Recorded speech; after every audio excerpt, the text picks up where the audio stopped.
नमस्कार। मैं doctor Devesh Dwivedi, assistant professor department of physics, Shri Shakti degree college Ghatampur, Kanpur नगर। आज हम ट्रांजिस्टर के बारे में अध्ययन करेंगे। ट्रांजिस्टर एक 3 टर्मिनल की डिवाइस होती है। इसमें 2 पीएन संधियाँ होती हैं जो कि परस्पर संपर्क में रखी होती हैं। इस प्रकार 2 समान तरह के भागों के मध्य विपरीत प्रकार के भाग को बहुत पतली परत रखने पर जो युक्ति बनती है उसे ट्रांजिस्टर कहते हैं। ट्रांजिस्टर के मध्य भाग की चौड़ाई इलेक्ट्रॉन के माध्य मुक्त पथ के बराबर होती है। ट्रांजिस्टर के बीच के भाग या पतली परत को आधार अथवा बेस कहते हैं। इसे कैपिटल बी से प्रदर्शित किया जाता है तथा ट्रांजिस्टर के बाईं ओर के भाग को उत्सर्जक कैपिटल ई या अंग्रेजी में एमीटर कहते हैं, जबकि दाईं ओर के भाग को संग्राहक कलेक्टर कैपिटल सी कहते हैं। किसी ट्रांजिस्टर के मुख्य 3 भाग होते हैं: उत्सर्जक, आधार तथा संग्राहक। उत्सर्जक तथा आधार के बीच की संधि को उत्सर्जक आधार संधि कहते हैं तथा संग्राहक तथा आधार के बीच की संधि को संग्राहक आधार संधि कहा जाता है।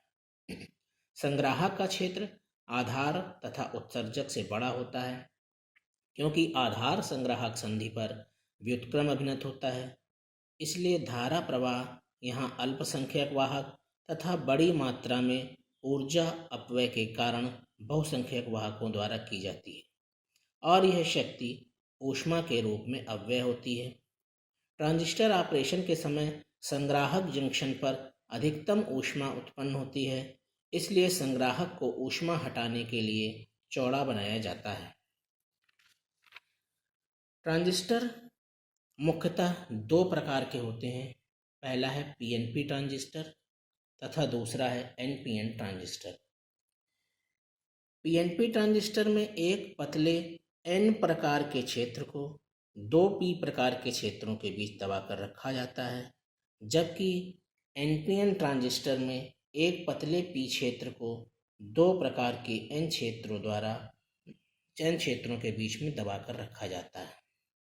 एनपीएन तथा पीएनपी ट्रांजिस्टर के प्रतीक चिन्ह इस प्रकार हैं। पीएनपी ट्रांजिस्टर का जो प्रतीक चिन्ह होता है, इसमें जो ये एरो का निशान है ये अंदर की तरफ होता है, यानी एमीटर से बेस की तरफ, अंदर की तरफ, तथा एनपीएन ट्रांजिस्टर में एरो का निशान बेस से एमीटर की तरफ यानी बाहर की तरफ होता है। ट्रांजिस्टर एक 3 टर्मिनल डिवाइस है, अतः इसे सदैव 3 प्रकार से बायस किया जाता है: कॉमन एमीटर, कॉमन कलेक्टर अथवा कॉमन बेस प्रकार से। अब हम पीएनपी ट्रांजिस्टर के प्रचालन का अध्ययन करेंगे। पीएनपी ट्रांजिस्टर के लिए सर्वप्रथम ट्रांजिस्टर की सामान्य क्रिया के लिए प्रथम संधि यानी ईबी संधि अग्राभिनत में तथा बीसी संधि उत्क्रम अभिनत में रखी जाती है। उत्सर्जक आधार संधि पर अग्राभिनत क्रिया से संधि अवरोध कम हो जाता है तथा अवरोध से कोटर विसरित होकर केंद्रीय एन क्षेत्र में पहुंचते हैं। अब चूंकि पी से कोटर एन की ओर उत्सर्जित हो रहे हैं, अतः अग्राभिनत संधि के पी सिरे के इलेक्ट्रॉनों को उत्सर्जक कहते हैं। केंद्रीय एन क्षेत्र का विभव एक समान रहता है। इस क्षेत्र की चौड़ाई विसरण लंबाई की तुलना में बहुत सक्रिय रखी जाती है, जिससे कि कोटर आवेश जीवन काल में विसरित हो सकें और अधिकतर विसरित कोटर एन क्षेत्र के इलेक्ट्रॉनों से बिना पुनर्योजन के दूसरी ओर एन से पी संधि तक पहुंच सकें। उत्सर्जक आधार संधि से कोटरों के विसरण के अतिरिक्त आधार एन से उत्सर्जक पी में इलेक्ट्रॉनों का विसरण भी होता है। यद्यपि पी उत्सर्जक का मादन एन आधार से अधिक होता है, जिससे पीएन संधि से होकर गुजरने वाली धारा मुख्यतः कोटरों के कारण होती है। जो कोटर संग्राहक में प्रवेश कर जाते हैं और जो कि उत्क्रम अभिनत हैं तथा कोटरों के चलने में सहायक हैं, वे टर्मिनल सी पर पहुंचते हैं। अब जैसे ही कोई कोटर सी यानी कलेक्टर पर पहुंचता है, वैसे ही बैटरी Vc के ऋण सिरे से एक इलेक्ट्रॉन आकर इसे उदासीन कर देता है। ठीक इसी क्षण एक इलेक्ट्रॉन उत्सर्जक में से टर्मिनल E के द्वारा निकलकर बैटरी Ve के धन सिरे पर पहुंचता है। इससे उत्सर्जक में एक कोटर उत्पन्न हो जाता है जो आधार की ओर चलना प्रारंभ करता है और यह प्रक्रिया सदैव चलती रहती है। टर्मिनल B से चलने वाली क्षीण धारा को आधार धारा IB तथा संग्राहक के बिंदु C से बाहर निकलने वाली धारा को संग्राहक धारा IC कहते हैं। ये दोनों धाराएं मिलकर उत्सर्जक के बिंदु E पर प्रवेश करती हैं, जिसे उत्सर्जक धारा IE कहते हैं। अतः IE बराबर IB plus IC। NPN transistor के लिए इसमें दो N प्रकार के अर्धचालकों के बीच एक P प्रकार का अर्धचालक रखा जाता है।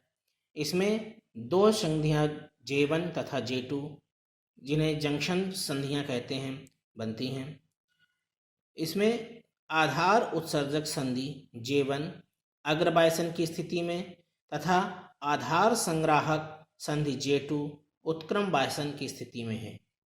संधि J1 के अग्रबायसन के कारण N प्रकार के उत्सर्जक से इलेक्ट्रॉन P प्रकार के आधार की ओर प्रवाहित होते हैं।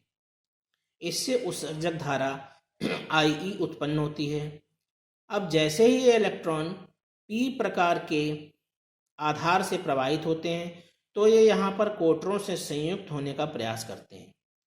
चूँकि आधार बहुत कम मादित होता है तथा काफ़ी पतला होता है, इसलिए यहाँ पर बहुत कम इलेक्ट्रॉन, लगभग 5% से भी कम, कोटरों से संयोग होकर आधार धारा IB उत्पन्न करते हैं।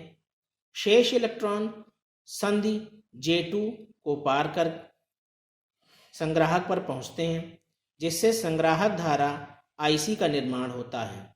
इस प्रकार लगभग समस्त उत्सर्जक धारा संग्राहक परिपथ में प्रवाहित होती है। अतः यह स्पष्ट है कि IE बराबर IB प्लस IC।